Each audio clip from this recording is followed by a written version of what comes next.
nós devemos agradecer a Deus pela oportunidade de ter acesso a esta palavra, palavra que criou o mundo, palavra que nos criou novamente em Cristo, palavra capaz de reordenar o nosso caos, a nossa confusão interior, que geralmente se manifesta logo pela manhã. E eu queria que os irmãos orassem por nós, porque nós não temos condição de falar sobre esta palavra, não temos essa capacidade, e somente com a graça de Deus que atinge aqueles pontos nevrálgicos da nossa vida, quando esta palavra é lida e entendida da maneira que Deus assim deseja, é que isto vai fazer diferença na nossa vida. Nós vamos olhar Tiago 2 e também capítulo 3, porque teremos ainda o dia de amanhã para encerrar a nossa reflexão. E nós vamos falar hoje sobre diferença entre verdadeira e falsa religião. O capítulo 2 inicia, conforme nós lemos aqui na versão Almeida 21. Aliás, muita gente me perguntou, esse texto é um texto novo, que depois da corrigida, depois da revisada, a imprensa bíblica brasileira, juntamente com outras editoras como Vida Nova, Agnus, empreendeu esse projeto de fazer um texto mais claro e mais nítido para a compreensão do sentido das Escrituras. A palavra de Deus diz: meus irmãos, veja a diferença do primeiro versículo, como tendes fé em nosso Senhor Jesus Cristo, Senhor da glória, não façais discriminação de pessoas. Os irmãos vão observar que a tradução mais antiga, ela é quase incompreensível no primeiro versículo, porque diz: como crentes, meus irmãos, não tenhais a fé de nosso Senhor Jesus Cristo, Senhor da glória, em acepção de pessoas. A ideia mais claramente expressa pelo texto original é: já que somos cristãos, já que somos seguidores de Jesus, nós não podemos fazer discriminação de pessoas. É interessante como o texto bíblico aqui é absolutamente relevante e impactante para os dias de hoje, porque nós vamos encontrar na sociedade da época problemas que se refletem na realidade de hoje. Os estudiosos discutem sobre Tiago com um pouco de dificuldade, porque nós não sabemos exatamente como é que se deu essa famosa dispersão sobre a qual nós falamos inicialmente. A ideia geralmente é aplicada àquela diáspora dos judeus pelo Império Romano, mas como nós estamos aqui ainda, provavelmente entre o ano 45 e 50, é possível que nós temos ainda uma perseguição incipiente, que esses judeus cristãos não estão ainda tão longe assim, se espalharam pela Palestina, talvez por um pouco mais nas regiões adjacentes, e o que está acontecendo é que estes, provavelmente agricultores, pela linguagem do próprio texto, estão sofrendo uma perseguição a partir das classes elevadas dentro dos próprios judeus. Então, portanto, gente de poder, de força, de expressão, talvez ligadas às, vamos dizer, elites, ligadas aos sacerdotes principais, e eles então estão sofrendo esse tipo de discriminação. É possível que essa discriminação nem seja talvez tão detalhadamente real como o texto descreve, porque a ideia que aparece aqui, ela é uma hipótese, né? Os irmãos podem observar, porque se entrar na vossa reunião, literalmente na vossa sinagoga, como diz o próprio grego, algum homem com anel de ouro no dedo e roupas caras, entrar também algum pobre com roupas sujas, e então, se vocês mostrarem uma atenção diferenciada para quem tem riquezas e poder, vocês vão estar pecando. Meus amados, veja só que coisa surpreendente e interessante.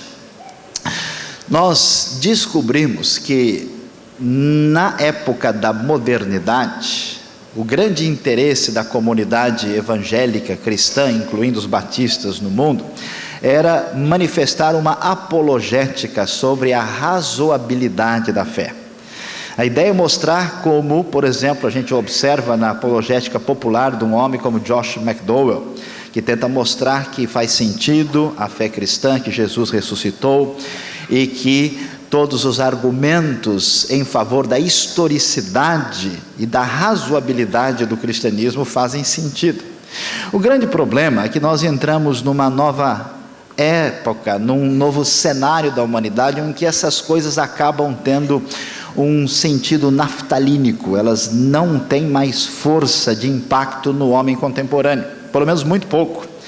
E o que esse mundo pós-moderno, esse mundo pós-razão está prestando atenção de maneira mais clara é na coerência. Não é tanto se o que você diz é verdade do ponto de vista do axioma, da explicação racional, mas sim se isso é uma verdade pela qual você está disposto a morrer.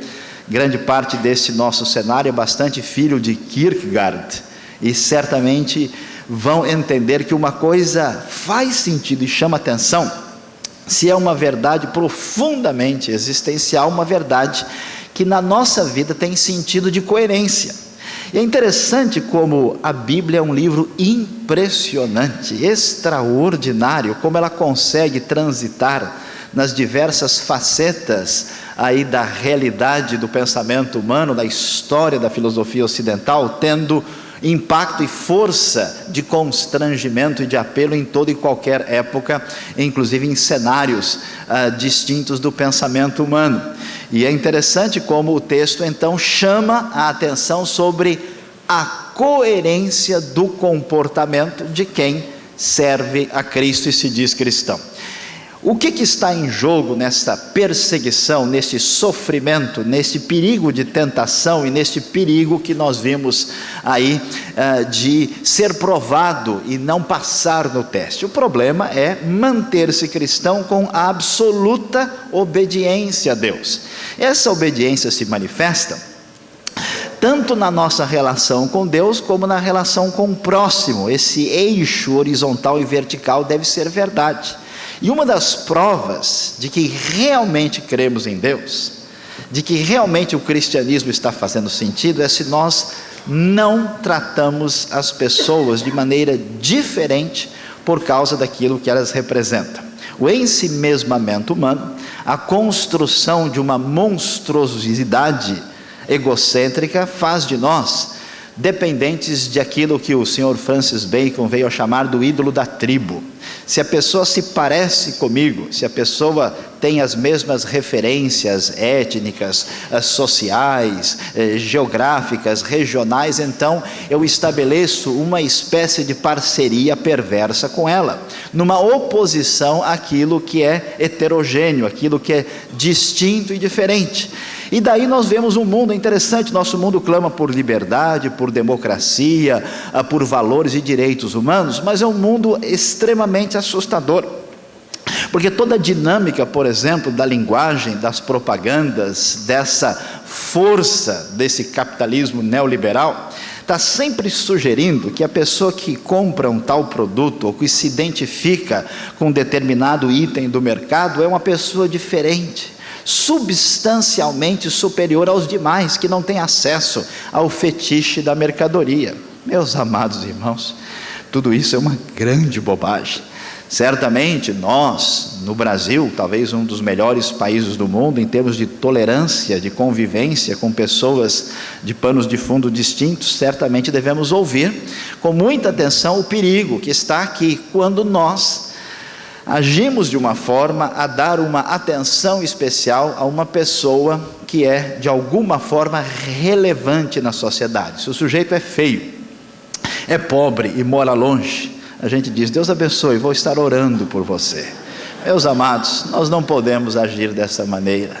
Talvez os irmãos devam considerar a possibilidade que, devido ao seu defeito de fábrica, que a Bíblia chama de natureza adâmica, devido às dificuldades que enfrentamos, nós temos uma facilidade de cair nesse erro. Por isso, Uma boa maneira de resolver esse problema é procurar intencionalmente associar-se com pessoas que estão numa situação diferente de nós. Tentar se aproximar de alguém e ouvir uma pessoa que não tem nada a dizer para você. Um bom teste, já que nós cantamos aí sobre uma inspiração especial, que eu vou crescer, né? Crescer e crescer para Jesus. Uma boa ideia é conversar com criança, porque a criança só diz coisa que não interessa, pelo menos a maioria delas. E o mais interessante é que ela repete a mesma pergunta pela 8ª e 10ª vez, diz: não é, tio? Né? E a gente, na nossa maldade, se cansa. Então por isso que até mesmo alguns pais, talvez aqui na convenção isso não seja problema, não aconteça com ninguém, eles tentam dispensar as crianças. Vai para lá, menino, vai conversar lá, agora o papai está ocupado, mamãe tem o que fazer, dá licença. E não tem a arte, a capacidade de olhar no olho da criança e ouvir com atenção, talvez uma sabedoria desconhecida e perdida no tempo. Meus amados, um pouco de humildade não fará mal a ninguém. A discriminação pecaminosa que marca profundamente a nossa sociedade contemporânea. Quem faz esse tipo de distinção?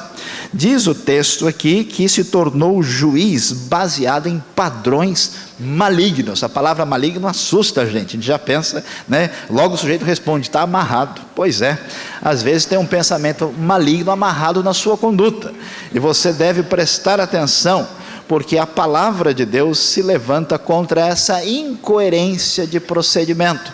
Meus amados, veja que coisa, Deus assusta as pessoas do seu tempo e talvez muitas dos nossos dias, porque o texto vai dizer que Deus, não é verdade que Ele escolheu os pobres para o mundo a fim de fazê-los ricos na fé?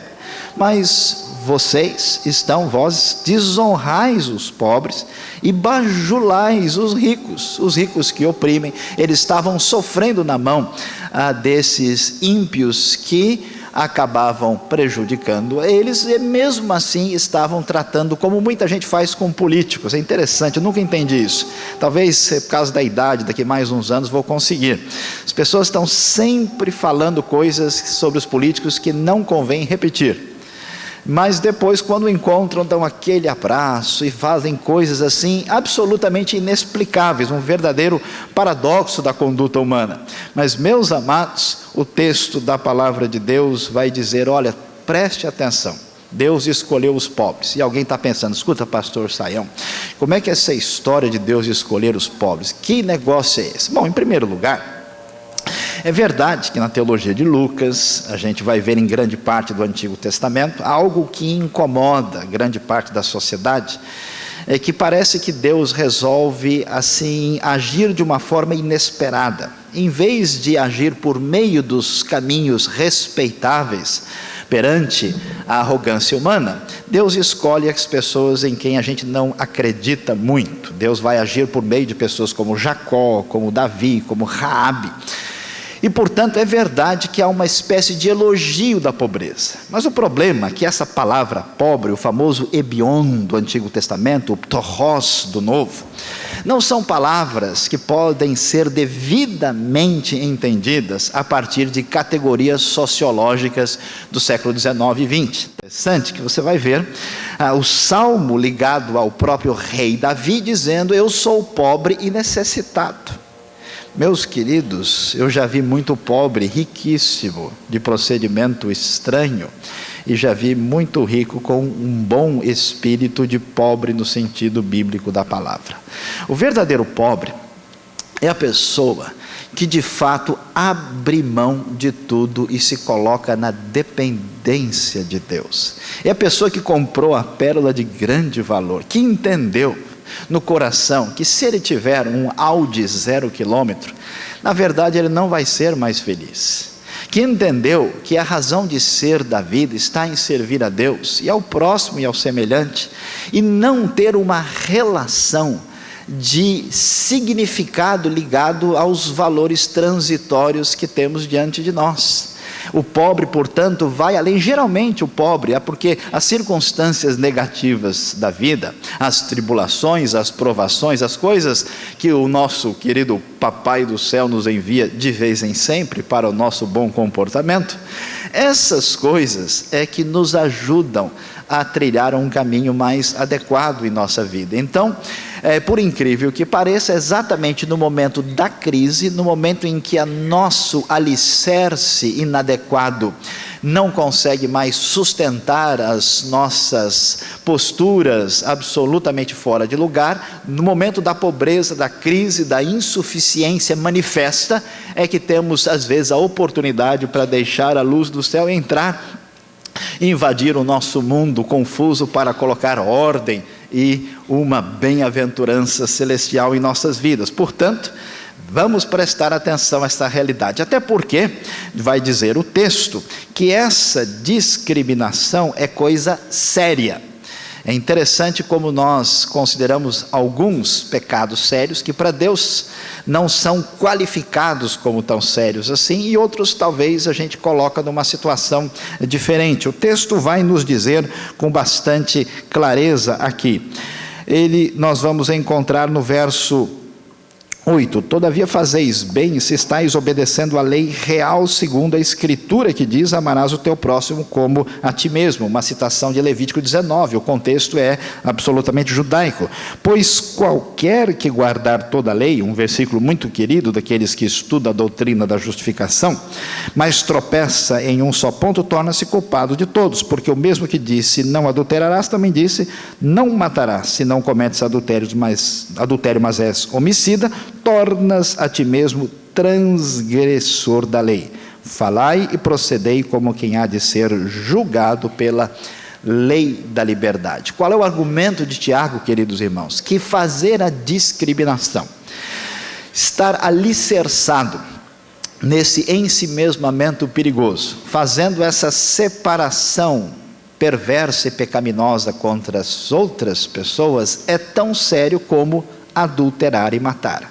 Porque o paradigma é a Torá, é a lei, e a lei dizia isso, pois é, mas a lei que diz adulterar e matar, que vamos naturalmente considerar um problema sério, certamente esta lei também diz a mesma coisa. Portanto, eu gostaria que a gente pensasse num dia, eu nunca escutei isso, mas eu gostaria de um dia ver alguém ir na frente da igreja e dar um testemunho talvez estranho. Olha, irmãos, eu quero dizer aqui que Deus revelou no meu coração que eu precisava aumentar o salário da empregada, e eu recebi uma revelação especial, tão maravilhosa, eu senti um calor subindo aqui, uma coisa assim, tão profunda, e agora eu aumentei, porque eu vi que eu estava sendo discriminador ou injusto.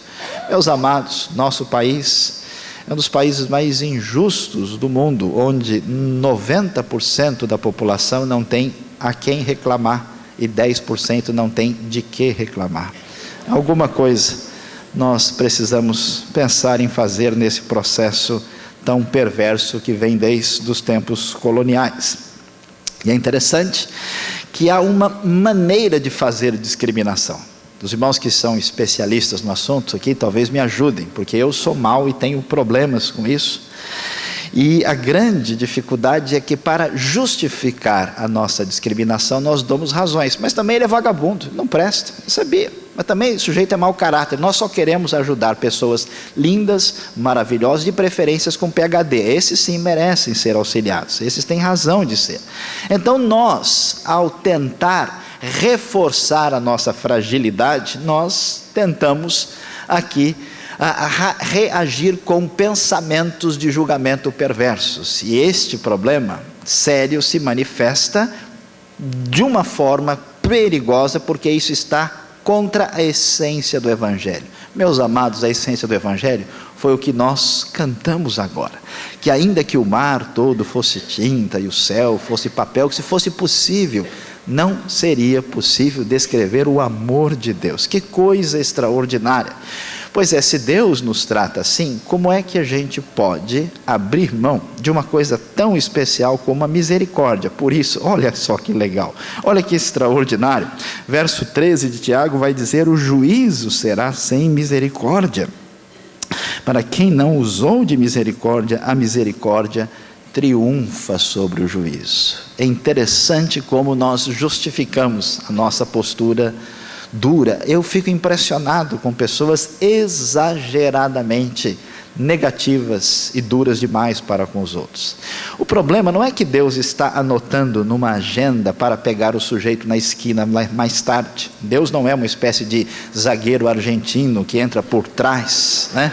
Aí com direito a cartão vermelho. A ideia não é essa.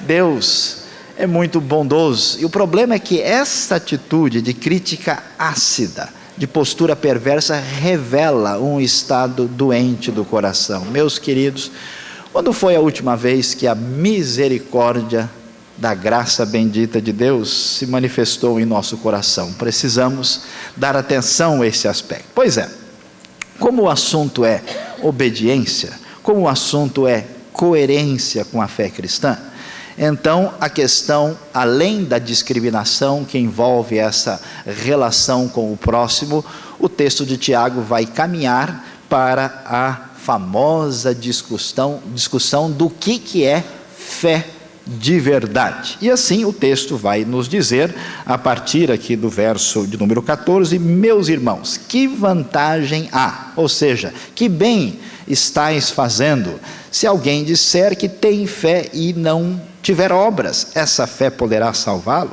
Se um irmão ou irmã estiverem necessitados de roupas, de alimento, de cada dia, se alguém disser, você se aquece aqui, vai lá, vai em paz, estamos orando por você, a famosa oração perversa, a oração da hora errada, né? Então, será que essa fé tem valor? Essa fé está morta. Alguém dirá, tu tens fé e eu tenho obras, mostra-me tua fé sem obras e eu te mostrarei minha fé por meio de minhas obras. Crês que Deus é um só, fazes bem, mas como dissemos ontem, pois é, os demônios também creem e estremecem. Mas, ó homem sensato, quem quer ser convencido de que a fé sem obras é inútil? Então, vou lhe mostrar como isso aconteceu na história, e vem o exemplo do pai Abraão, e depois de Raabe. O verso 24 vai soar forte no nosso coração, quando diz, vedes então que o homem é justificado pelas obras, e não somente pela fé. Essa questão apresentada em Tiago assustou, inclusive, o nosso querido Lutero.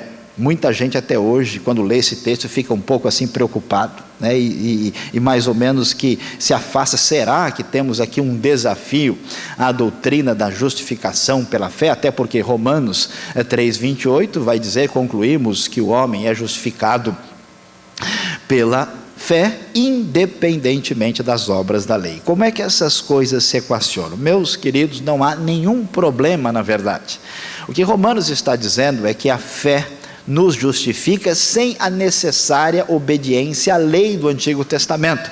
O judaísmo se tornou uma religião diferente do cristianismo por entender que a justificação, alguém pode ter a tzedakah, ele pode ser um tzadik, carimbado como justo por Deus, pela obediência aos 613 mandamentos da lei, os famosos mitzvot, devidamente catalogados pelo famoso rabino Maimônides, um grande ícone do judaísmo. E o cristianismo diz, não, vocês não leram o Antigo Testamento direito. Na verdade, as obras da lei não são capazes de atribuir justiça a ninguém. Lendo o Antigo Testamento com atenção e bom senso e tato, aqui inclusive é o argumento de Romanos capítulo 4, a justificação acontece somente pela fé. Portanto, a obediência às obras da lei do Antigo Testamento não trazem justificação, uma coisa que hoje nos assusta. Há uma volta ao Antigo Testamento em nosso meio evangélico irrefletida, sem base hermenêutica, há quase que uma judaização da fé indevida, pela falta de percepção teológica e hermenêutica de onde é que é o lugar certo dessas coisas na compreensão das Escrituras. Pois é, meus amados, diante desta realidade, nós vamos descobrir que a fé com obras não são obras da lei, mas é uma fé que se manifesta concretamente. Como bons brasileiros, não é difícil entender como funciona a fé de Tiago. Esta fé expressa por Tiago é a mesma que a gente descobre no futebol. Não sei aqui se flamenguistas, vascaínos, corintianos, palmeirenses ou aqueles mais importantes e mais corretos que torcem pelos Santos, como é que isso funciona? Todos os irmãos torcem pelos Santos espalhados pela face da terra, eu tenho certeza disso. Então, este caminho correto da fé que se expressa no futebol é aquilo que a gente diz: o sujeito acreditou na jogada. Ninguém fica acreditando na jogada, olhando para ela e refletindo. Aristotelicamente, essa jogada é muito boa, é uma excelente. Não, acreditar significa lançar-se, significa realmente agir nesta direção. Portanto, toda fé verdadeira é uma fé que se manifesta na prática de maneira concreta. O pensamento hebraico não admite uma coisa que seja mera abstração, mero pensamento deslocado, separado da realidade. Portanto, a fé verdadeira é uma fé que se manifesta nas coisas pequenas do dia a dia. Antigamente, quando uma moça ia casar, os pais falavam: presta atenção como é que o seu namorado ou noivo age, veja como é que ele faz aqui, porque nas pequenas coisas é que nós descobrimos como é que a pessoa realmente é. Quem é fiel no pouco é fiel no muito. Olha, preste atenção, você vai descobrir. Meus queridos, se é verdade que a graça de Deus nos alcançou, se é verdade que somos objetos desse amor de Deus, como é que nós podemos ter um coração fechado para as necessidades mais terríveis do ser humano? Um mundo cheio de miséria, um mundo onde quase 2/3 da população do mundo vive com menos de $2, e a gente está reclamando porque o sabor da pizza de ontem não estava muito bom. O que há de errado com o nosso comportamento? O que está acontecendo? Graças a Deus, porque a denominação batista tem já sentido a importância desta misericórdia através de diversas obras importantes que não marcam a essência da justificação pela fé do Evangelho, mas mostram que é um Evangelho de acordo com o coração de Deus. Portanto, a grande verdade é que essa justificação pela fé é marcada por uma expressão concreta, que não significa apenas uma obra de caridade ou assistencial. Tanto é que o argumento de Tiago é interessante, que ele vai dizer: vocês querem ver como a coisa funciona? Observem Abraão. Gênesis 15:6. Ele foi justificado pela fé. Assim se cumpriu a escritura: Abraão creu em Deus e isso lhe foi atribuído como justiça, e ele foi chamado amigo de Deus. E é interessante, Tiago tem um tato assim extraordinário para cutucar um pouquinho, para dar aquela alfinetada, uma santa alfinetada aqui de leve. Ele cita Abraão, todo mundo fica animado: sim, nosso querido pai Abraão, amém, E de repente ele diz: vocês lembram de Raabe? Raabe não é para ser mencionada. Raabe não era nem judia. Raabe tinha todo um contexto que não a favorecia, tanto da sua profissão anterior, como do povo de onde ela é originária, mas ele vai em cima. Pois é, ela foi justificada pela maneira como agiu, pelas obras, quando acolheu os espias e os fez sair por outro caminho. É claro que Raabe não teve os seus pecados perdoados por ter feito isso e receber um mérito, mas a questão é que Abraão e Raabe acreditaram no Deus que intercede e no Deus que nos dá esperança de salvação, e colocaram sua vida em risco nesta direção. Todo mundo no Antigo Testamento foi salvo pelo mesmo Cristo. Ninguém foi salvo pela lei. Todo mundo foi salvo por esperar o Messias, que era o Salvador que viria. Assim como os do Antigo Testamento creem no mesmo Messias que já veio. Muita gente, às vezes confusamente, imagina que uma pessoa é salvo pela lei no Velho Testamento, de repente o sistema mudou, agora tem um novo software, agora é um upgrade, é um 2.0, e a salvação se opera no Novo Testamento por uma espécie de engenharia microsófica, salvífica, soteriológica, diferenciada, que não tem sentido. Não é assim, meus queridos irmãos. A grande verdade é que a nossa fé precisa se traduzir de maneira muito objetiva. É necessário coerência. Você crê na Bíblia, na parte em que a gente pratica. É necessário fazer concretamente aquilo que está diante de nós. Interessante, os judeus têm uma ênfase tão grande nisso, eles enfatizam a importância da comunidade, da coletividade e do agir concretamente. Nenhum judeu faz uma oração, por exemplo, apenas com a mente. Ele repete baixinho o que está dizendo, sempre dizendo. Até as criancinhas, quando vão cantar e aprender, eles aprendem que ou seja, como é bonito, como é gostoso se a gente faz alguma coisa junto com as outras pessoas, fazer concretamente e fazer em comunidade. Por isso que é tão importante a reunião da Convenção Batista Brasileira. Meus amados, capítulo 3 vai agora entrar num detalhamento nesse aspecto, depois de vermos aqui a importância dessa coerência no agir com relação à discriminação, nessa coerência, e a ênfase agora é num detalhamento, na língua, como já foi mencionado no capítulo 1, interessante que a atenção especial aparece aqui no capítulo 3, onde vamos fazer algumas observações não tão detalhadas, até porque já mencionamos o suficiente ontem sobre o assunto. Interessante que esse capítulo tem a função maravilhosa de nos humilhar. Amém, irmãos? Que maravilha.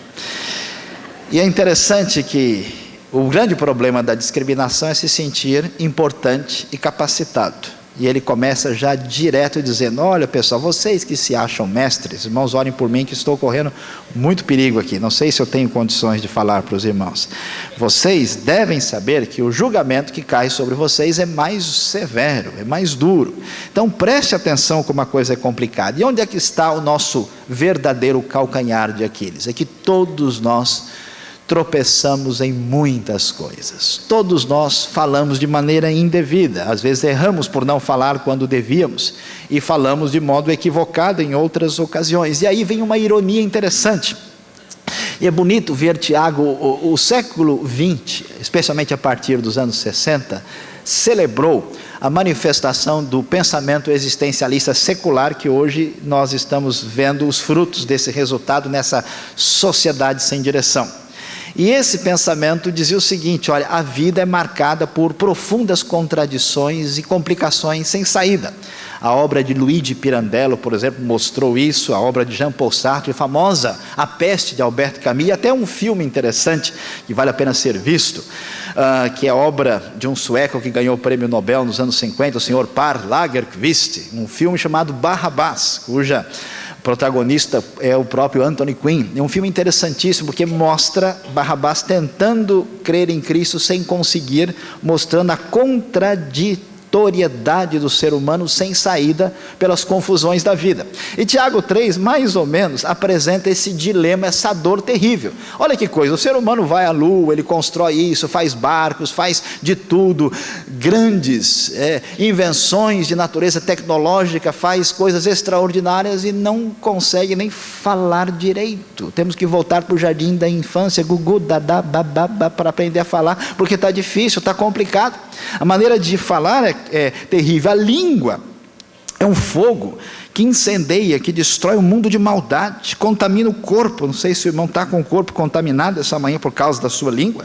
Põe em chamas o curso da existência e ela é posta em chamas pelo inferno. Nunca vi uma espécie de cerimônia para repreender a língua. Os irmãos, essa aí nunca vi. Falei que a coisa está tão impressionante hoje nos dias, que a gente está aí falando de poder, de libertação, até que eu falei que vou fundar a igreja evangélica do Monte Saião. Lá nós vamos vender um pastel poderoso, é um pastel super, cheio de unção. Ele tem pouca carne, porque a carne vai contra o espírito, ele tem ali a fumaça, o calor quente que sai dali, tem a pimenta do fogo, é ungido no óleo, comeu, cai na hora, é um poder impressionante. Pois é, meus amados, é interessante como as pessoas vão nessa direção mistificadora. A língua, que é um problema sério, passa longe dessa espécie de questionamento, mas ela é posta em chamas pelo inferno, sua capacidade destruidora. Com ela a gente bendiz a Deus, com ela nós trazemos problemas para o nosso semelhante. Portanto, Tiago vai dizer, veja que contradição, como você vive nesse conflito permanente, você deve prestar atenção nessa sua língua que, devidamente analisada, vai humilhar você, vai fazer você se voltar para Deus e procurar de novo uma coerência. Quem entre vós é sábio e tem conhecimento, mostre suas obras pelo seu procedimento, em humildade que vem da sabedoria. Mas se vocês vão por outro caminho de orgulho, essa sabedoria não vem de Deus, é animal, ela é demoníaca, porque onde há inveja e sentimento ambicioso, aí tem todo tipo de confusão e de prática nociva. Meus amados, é necessário ter essa sabedoria de coerência que vem do alto, que é pacífica, pura, moderada, tratável, cheia de misericórdias, de bons frutos, imparcial e sem hipocrisia. E o fim do capítulo tem um texto muito difícil de entender gramaticalmente. Aqui nós temos o fruto da justiça, que é chamado na gramática de um genitivo apositivo. O fruto da justiça é o fruto que é a justiça. Semeia-se em paz para aqueles, talvez seja por aqueles, dependendo da interpretação do chamado dativo aqui, que promovem a paz. Ou seja, essa justiça se manifesta, é semeada em paz, paz no sentido de trazer aquilo que Deus deseja para a comunidade, ou em favor dos que promovem essa paz, contra essa divisão, essa discriminação, essa incoerência, para que o povo de Deus seja abençoado. E a marca que nós vamos encontrar no desfecho é que, meus amados, nós precisamos de uma palavra que marca esse capítulo 2 e 3, chama-se coerência. Coerência na nossa relação com Deus, coerência na nossa relação com os homens, uma coerência que se revela naquilo que os judeus sempre disseram que dividia o mundo. Tudo que você faz no mundo são apenas duas coisas: palavras e ações, palavras e ações, palavras e ações. E a única maneira de caminhar nessa direção é dando bastante atenção à palavra tão repetida, tão conceito bastante claro que aparece aqui: misericórdia e humildade. Que a compreensão da nossa fragilidade linguística, que os perigos do nosso tratamento parcial, que as dificuldades de manter uma abstração que não se manifesta de modo concreto sejam um sinal vermelho, para que nós aqui, alimentados por Tiago 2 e 3, tenhamos hoje uma disposição diferente de buscar esta coerência de vida através de uma atitude bastante humilde e dependente de nosso Deus. Que Ele nos abençoe o coração nesta manhã.